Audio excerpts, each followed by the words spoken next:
The old chaos that devoured the once proud Ivory King, and the profane flame that lit the sky ablaze. Could these two flames be one and the same? Is not chaos itself profane in nature? Did the flame continue to burn on the same tract of land, subjugating the people nearby and forcing its leaders to attempt to hide it from the world? Most notably the Ivory King and Lady Alsana. Was it not the sisters of this silent oracle that triggered the curse of this flame? Sleep well, and allow me to weave you a tale of both flame and curse. But first, this video is sponsored by Mech Arena. Mech Arena is a mobile game I've come to enjoy a lot. It pits you in fast-paced PvP battles that are quite balanced compared to other shooters, but you're also in really cool mechs. There are a variety of game modes like 5v5s or even 2v2s and control point. Being a support and healer main in any game I've ever played, my favorite mech was easily the MD, which has the ability to place a healing aura around itself to repair other mechs in the midst of battle, but doesn't lack the ability to lay down damage as well. I also enjoyed the Killshot mech with its ability to ramp up the speed and plow into enemies, or you could use the ability to apply pressure around the map. And there's always events happening in Mech Arena as well, like daily rewards all the way through the month, netting you a bunch of cool weapons, including the new disc launcher weapon, and tons of Halloween events to take part in. Mech Arena is free to play on Android and iOS, and you can use the QR code on the screen or can use the link in the description to get a Forest digital skin, 200 A coins, and 10,000 credits to help kickstart your game. And while you're at it, feel free to add me in game and we'll blow up some mechs together. The old chaos beneath Alayamlois is an interesting mystery indeed, and the more I looked into it, the more of a conundrum it became. It's certainly a reference to the Flame of Chaos, but is it the Flame of Chaos? Or perhaps a different but similar flame altogether? That was the question that I needed to answer first. But the answer I've come up with is that I'm still not entirely sure. And the handful of descriptions from armor sets and the Ivory King's soul and weapons in Dark Souls 2, more often than not the C in Chaos is not capitalized when talking about the chaos the Lois Knights plunged into. Which is confusing because an unruly flame would be chaotic and plunging into it would be plunging into chaos. But chaos with a capitalized C would be more specific to the actual flame of chaos. So you can now see my conundrum there. Not to mention the idea of the flame of chaos originated in Izalith, and how far can a flame really travel, and questions of that nature. So what I concluded was that what is known as the Flame of Chaos and the Profaned Flame could be synonymous. Profane is defined as something secular or non-religious, which is exactly what the Flame of Chaos would be considered within the universe of Dark Souls. The sins of Izalith are brought up repeatedly, and the twisted, malformed creatures imposed upon the world from its flame are, at least in the grand scheme of things, unholy. So perhaps it is its own piece of the Flame of Chaos distorted even further. The axe Eleonora reads, "A strange weapon found among malformed inhabitants of the profaned capital. The profaned flame was triggered by the curse of these women, relatives of a certain oracle. But despite their culpability, they went on living without any cares. The only named oracle in Dark Souls is Alsana, and is who I think this description has to be talking about. When Manus was killed, he was shattered into tiny pieces, which would give birth to particular beings that inhabited Manus's emotions. These shards would go on seeking power in ruin, manipulating kings to their dark will and putting kingdoms to disarray. Alsana was, for the most part, the exception to her fragment sisters. She was the manifestation of Manus' fear, and latched on to the Ivory King for the comfort his power brought her. She would later realize that the king knew this and cared for her all the same. So thus Alsana sits in watch over the chaos that her king failed to defeat, selflessly for her king. Quite the opposite that we see from her sisters.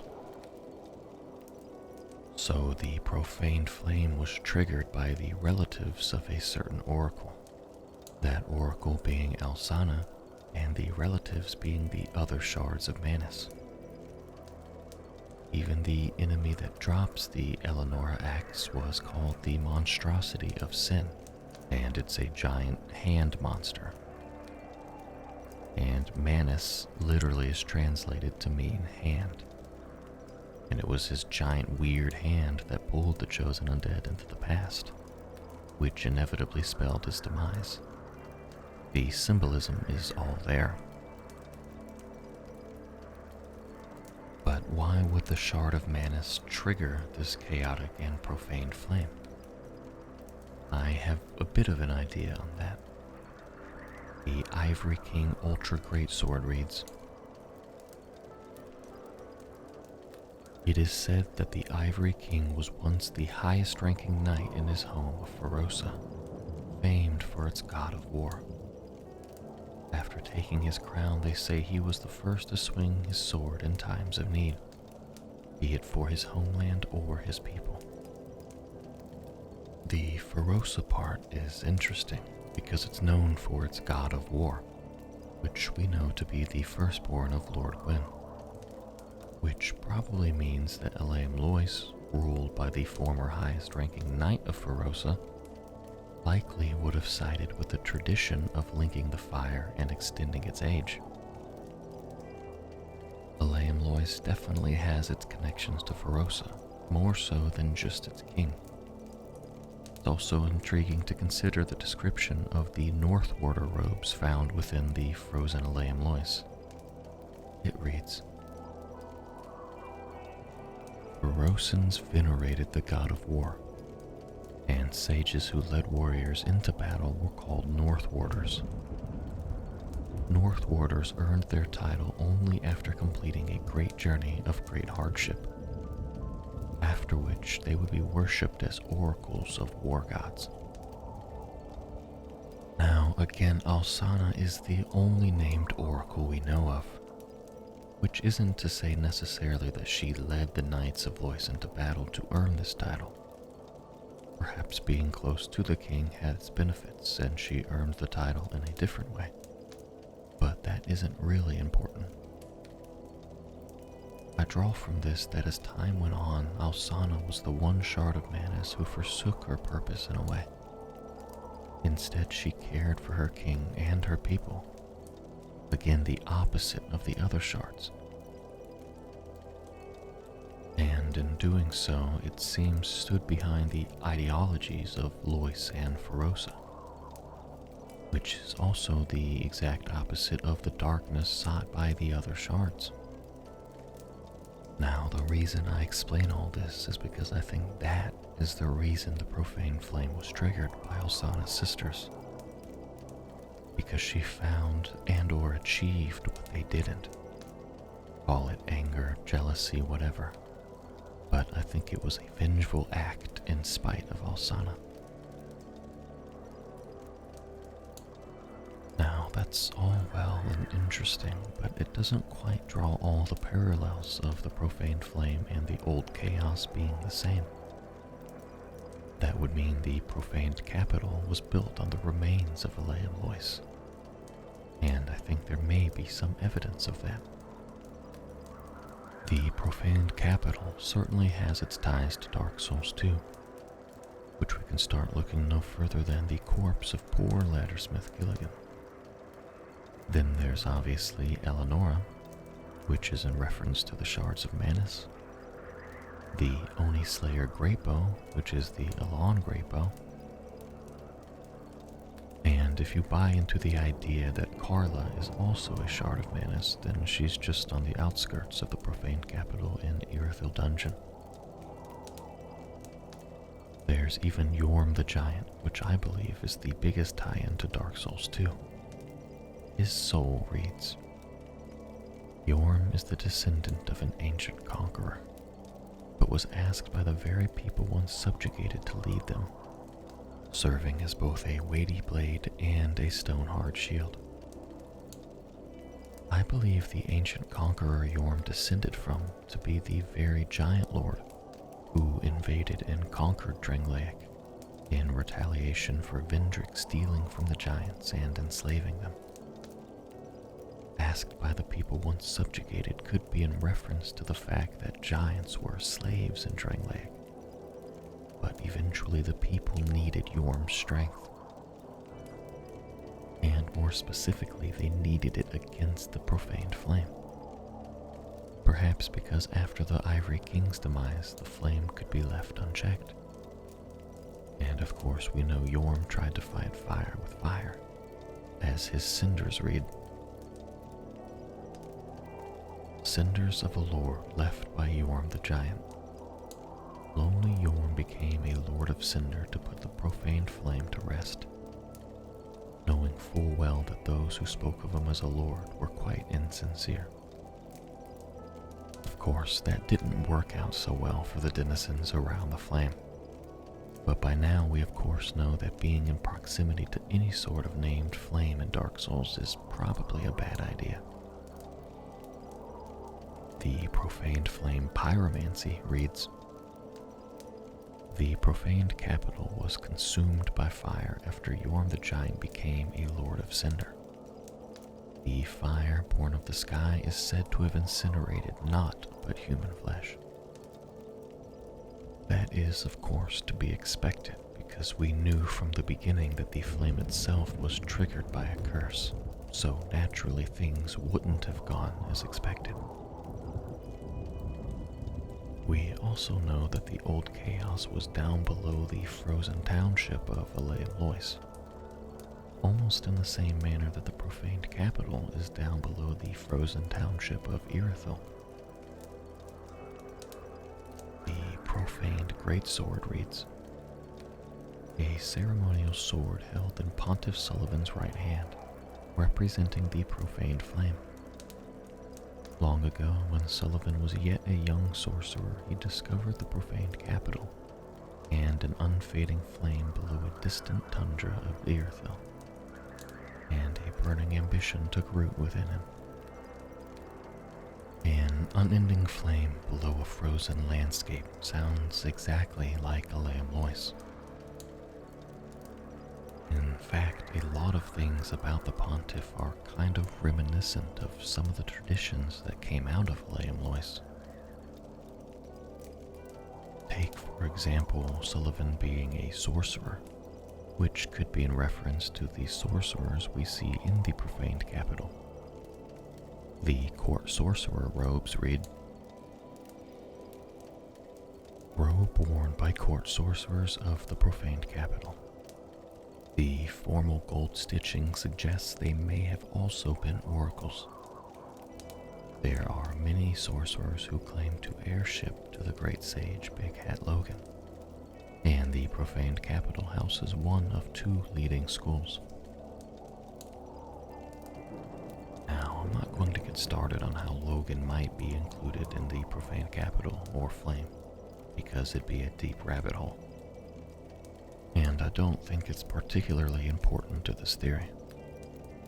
It is interesting, though, at the idea that the court sorcerers could possibly be oracles as well, which could allude back to the sages at Lois becoming oracles. There also seems to be a similarity in designs between the Lois Knight armor set and Sullivan's Outrider Knights, as well as similarities between those who inhabit the two armors. Let's read their descriptions. The charred Lois armor reads, These knights of Lois plunged into the old chaos with their lord, and lost their sense of self. To this day, they still burn in agony alongside their once proud king. And the Outrider Knight armor reads, "These knights were given the eyes of the Pontiff, but the eyes transformed them into savage raving warriors who only knew how to serve as mindless guards." So not exactly the same, but the outcomes are similar. Losing your sense of self and mindlessly attacking. But that, of course, isn't an uncommon theme in Dark Souls. I do want to point out that the Pontiff's use of eyes to constantly hound his knights is quite interesting, especially considering Elaine Lois also placed importance on the eyes of their priestesses. The eye of the priestess reads, "The eye of the first priestess who watched over Elaine Lois allows one to see the unseen.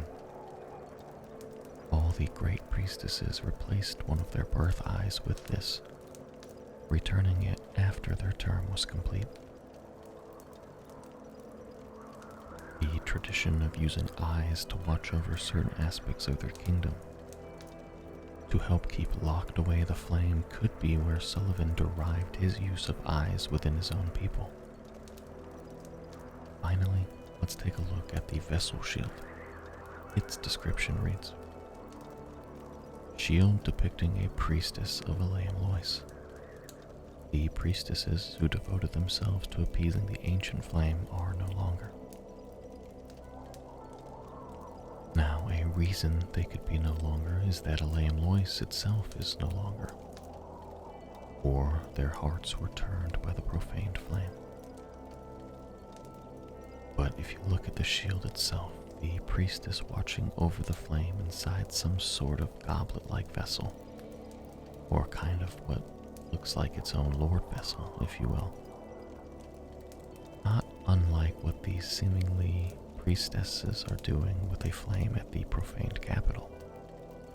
I think all of these would-be coincidences between Elaine Lois and the profaned capital in Irothil are too many to be nothing.